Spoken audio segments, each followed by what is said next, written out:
ನಾಯಕತ್ವ ಬದಲಾವಣೆ ಇಲ್ಲ, ಸಂಪುಟ ಪುನರ್ರಚನೆ ಆಗುತ್ತೆ. ಮೇ 20ರ ಒಳಗೆ ಕ್ಯಾಬಿನೆಟ್ ರೀಶಫಲ್ ಆಗೋದು ಫಿಕ್ಸ್. ಬಂಗಾರಪೇಟೆ ಶಾಸಕ ಎಸ್ಎನ್ ನಾರಾಯಣಸ್ವಾಮಿ ಅವರ ಬೆಂಕಿ ಮಾತುಗಳಿವು. ಕೇರಳ ಸಿಎಂ ಆಯ್ಕೆ ಮುಂದಿನ 3 ದಿನಗಳಲ್ಲಿ ಮುಗಿಯಲಿದೆ. 3 ದಿನದ ನಂತರ ಸಿಎಂ ಸಿದ್ದು ಮತ್ತು ಹೈಕಮಾಂಡ್ ನಾಯಕರ ಭೇಟಿಯಾಗುತ್ತೆ. 15ರಿಂದ 16 ಸಚಿವರು ಬದಲಾವಣೆ ಮಾಡ್ತಾರೆ ಅಂತ ಎಸ್ಎನ್ ನಾರಾಯಣಸ್ವಾಮಿ ಅವರು ಹೇಳಿದ್ದಾರೆ. ಸಂಚಲನ ಮೂಡಿಸಿದೆ ಶಾಸಕರ ಮಾತು.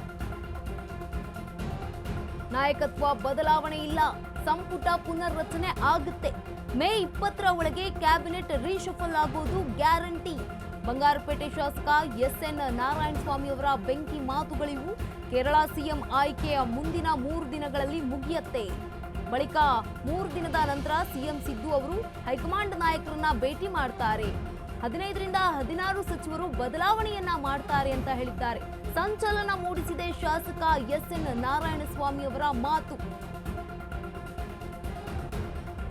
ನಾಯಕತ್ವ ಬದಲಾವಣೆ ಇಲ್ಲ, ಸಂಪುಟ ಪುನರ್ರಚನೆ ಆಗುತ್ತೆ.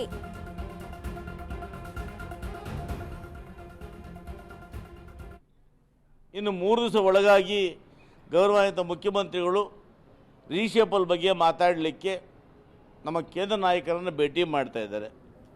ಅವರು ಭೇಟಿ ಮಾಡಿದ ನಂತರ ನಾವೇನಿದ್ದೀವಿ ಸೀನಿಯರ್ಸು ಮತ್ತೆ ದೆಹಲಿಗೆ ಹೋಗಿ ಇವತ್ತು ನಮಗಿರ್ತಕ್ಕಂಥ ವಿಶ್ವಾಸ ಮೂಲಗಳ ಪ್ರಕಾರ ಮೇ 20ರ ಒಳಗೆ ರೀಶಫಲ್ ಆಗುತ್ತೆ.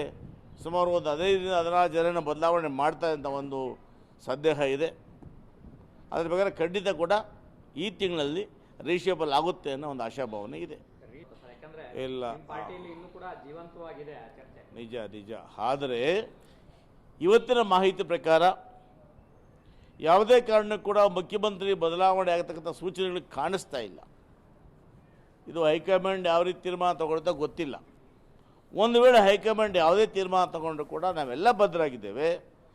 ನಮ್ಮೆಲ್ಲ ಹಿರಿಯ ಶಾಸಕರ ಏನು ಒತ್ತಾಯ ಅಂದರೆ ಈ ಆಡಳಿತವನ್ನು ಚುರುಕು ಮಾಡಲಿಕ್ಕೆ ಮತ್ತೆ ಕಾಂಗ್ರೆಸ್ ವಾಪಸ್ ಬರಬೇಕಾದ್ರೆ ಇವತ್ತೇನು ಸ್ವಲ್ಪ ಆಡಳಿತ ಕುಂಠಿತಗೊಂಡಿದೆ, ಈ ಆಡಳಿತವನ್ನು ವೇಗವನ್ನು ಹೆಚ್ಚು ಮಾಡಲಿಕ್ಕೆ ರೀಶಫಲ್ ಅನಿವಾರ್ಯ.